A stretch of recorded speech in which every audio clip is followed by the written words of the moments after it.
गेले 4 दिवस पावसाने थैमान घातला आहे. याचा परिणाम रत्नागिरी सिंधुदुर्ग जिल्ह्यात बऱ्याच ठिकाणी झाला आहे. खेड जगबुडी नदीने धोक्याची पातळी सोडली आहे. दापोली शहरात जालगाव परिसरामध्ये विद्यानगर असेल, साईनगर असेल, या सगळ्या परिसरामध्ये अनेक घरांना पाण्याचा वेढा पडलेला आहे. जालगावचे सरपंच अक्षय पाठक यांनी काही कुटुंबांना थोड्या वेळापूर्वी बाहेर काढून सुरक्षित ठिकाणी पोहोचवलेलं आहे. टाळसूरमध्ये एका महिला अडकली होती. त्या महिलेला तिथल्या नागरिकांच्या मदतीने बाहेर काढण्यात यश आलं आहे. या सगळ्या परिस्थितीवरती दापोली तालुका प्रशासन लक्ष ठेवून आहे.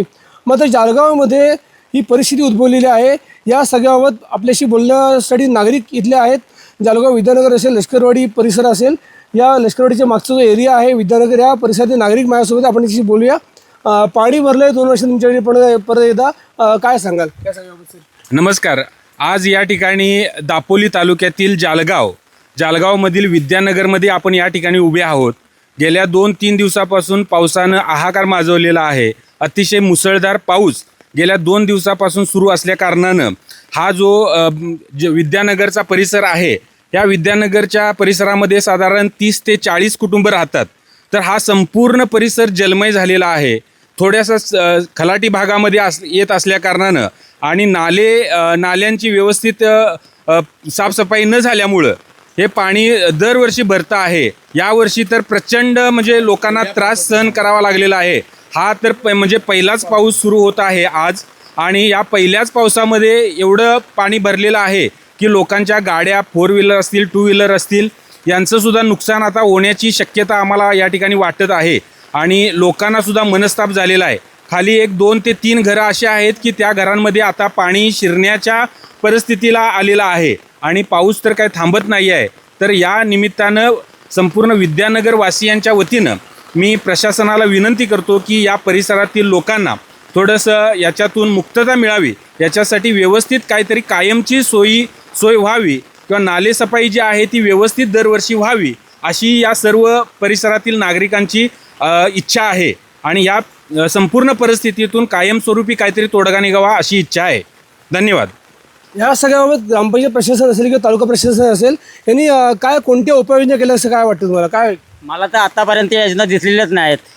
आता नाले जे आहेत ते भरलेले आहेत. नाले 2-3 नाले आहेत, त्यांना पाणीच जात नाही. अजून योजना कुठल्या राहिलेल्या आहेत की आतापर्यंत इथली योजना झालेलीच नाही आहे. ग्रामपंचायत प्रशासन काय करते काय माहिती की इथं आलेलं ग्रामपंचायतचा एकही माणूस मी दिसला ना. 3 दिवस मी इकडे कामाला येतो, 3 दिवस मला ग्रामपंचायतची माणसं दिसलेली नाही आहेत. आज 3 दिवस धोता पाणी पडतो, इथे कोणी आलेलं नाही आहे. अक्षरशः फक्त पानपट्टी, घरपट्टी, पानपट्टी, हे नलपट्टी एक तर घेण्यापुरतं फक्त लोक येतात इथे, बाकी येत नाही. म्हणजे अजून यांच्यावर बंदोबस्त कुठल्याची कारवाई तरी व्हायला पाहिजे निदान. आणि इथलीही कारवाई होता हे पाण्याचा बंदोबस्त पहिलं व्हायला पाहिजे. तुम्ही ग्रामपंचायत प्रशासन असेल किंवा सरपंच असेल यांना संपर्क केला किंवा तालुका प्रशासन तुम्ही तक्रारी केलेली का आहे? अजूनपर्यंत कुणाला दिलेली नाही. पण बघण्याचं काम त्यांचं आहे ना.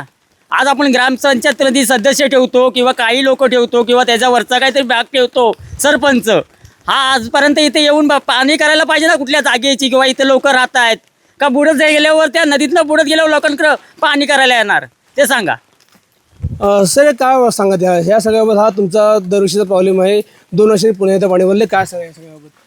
इथले जे नाले आहेत म्हणजे ओढा आहे तो अतिशय अरुंद आणि त्याची खोली खूप तो खोल केला. आणि जर तो योग्य प्रमाणामध्ये त्याची जर रुंदी केली आणि दोन्ही बाजूने कॉन्क्रीट करून जर तो खोल आणि रुंद व्यवस्थित केला आणि पाण्याचा निचरा होईल या पद्धतीने जर नाले आणि हे ओढे बांधले, तर हा जो दरवर्षी आमच्या या विद्यानगरवासियांना जो पाण्याचा हा जो त्रास होतो, तर या त्रासापासून मुक्त होण्यासाठी हाच एक उपाय मला असं वाटतं की ग्रामपंचायतीने हा ओढा आहे तो दोन्ही बाजूने कॉन्क्रिटीकरण करून रुंद करून तो त्याची खोलीसुद्धा वाढवली पाहिजे.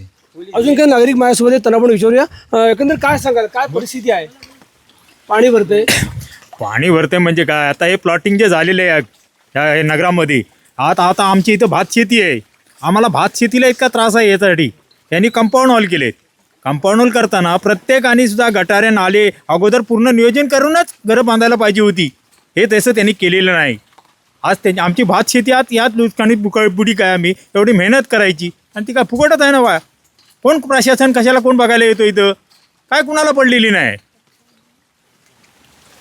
आपल्यावर काही महिला नागरिक आहेत, आपण त्यांच्याशी बोलूया. मॅडम काय सांगाल? काय सांगतो म्हणजे सर, माझा त्या साईडला एक शेत आहे. ते शेतात मी आता ह्यावर्षी शेती केलेली आहे, पण ती शेती आता पूर्णपणे पाण्याखाली गेली आणि माझे 2 प्लॉट आहेत तिथे. ते दोन्ही प्लॉटमध्ये आता पूर्णपणे पाणी शिरलेलं आहे. आता मी जी भाताची मशीन होती तीच आता सध्या मी आता रूममध्ये घेतले. रूममध्ये फक्त आता किती 2 इंचचा फक्त भाग राहिलेला आहे आणि तो सुद्धा जर का पाऊस थांबला नाही तर ते आतमध्ये शिरण्याची शक्यता आहे. त्यामुळे जर का ग्रामपंचायतीने हे प्लॉटिंग वगैरे करताना आत्ता कसा हा समोरचाच नाला आहे तो पूर्णपणे बुजवलेला आहे. हे माझं समोरच शेत दिसतं ते पूर्ण तुडुंब भरलेले. आता तिथेही मला शेती करता येत नाही कारण का ते पूर्ण पाण्याखालीच गेलेलं आहे. जर का कारण का एवढं माझी आता इथं तसं बघायला गेलं तर पूर्णपणे जी शेती आहे ती पूर्णपणे शेती ही पाण्याखाली गेलेली आहे. त्यामुळे शेतीचं खूप म्हणजे आपण म्हणतो की शेती करा की ह्यांना शेतकऱ्यांना सांगतोय, पण अक्षरशः या आत्ता म्हणजे मी 2 वर्ष शेती केलीच नव्हती या अशा कारण का मागील 2 वर्षात माझं पूर्ण शेतीचंही नुकसान झालं आहे आणि पूर्ण जी मशीन होती मशिनरी तिचंही पूर्णपणे नुकसान झालेलं आहे. याबाबत ग्रामपंचायत प्रशासनाकडे तुम्ही तक्रार केली का? लेखी पत्रावर केलेला होता जेव्हा पाणी भरलं गेलं होतं त्यावेळी, पण त्यांनी तसं काय पूर्णपणे त्याचं दुर्लक्षच केलेलं आहे. आपल्याला अजून काही नागरिक आहेत, आपण त्यांच्याशी बोलूया. काय सांगाल या सगळं? नमस्कार. ही दरवर्षी समस्या आमच्या विद्यानगरच्या वासियांची आहे.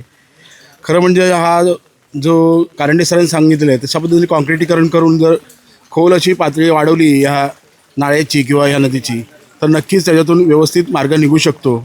ग्रामपंचायत सदस्य असतील किंवा सरपंच यांनी जर लक्ष जर दिलं तर नक्कीच या नगरातील ही समस्या सुटू पण शकते. यापूर्वी गटर साफ केलं होतं असं इथं बोललं होते, मग तरी सुद्धा परत पाणी भरले, काय नेमकं प्रकार? गटार ही सगळीकडे हे केलेलं नाही. त्यांनी नाळा साफ केला होता किंवा JCP लावून ते खोल करण्याचा प्रयत्न केला होता, पण दरवर्षी ते होणं गरजेचं आहे.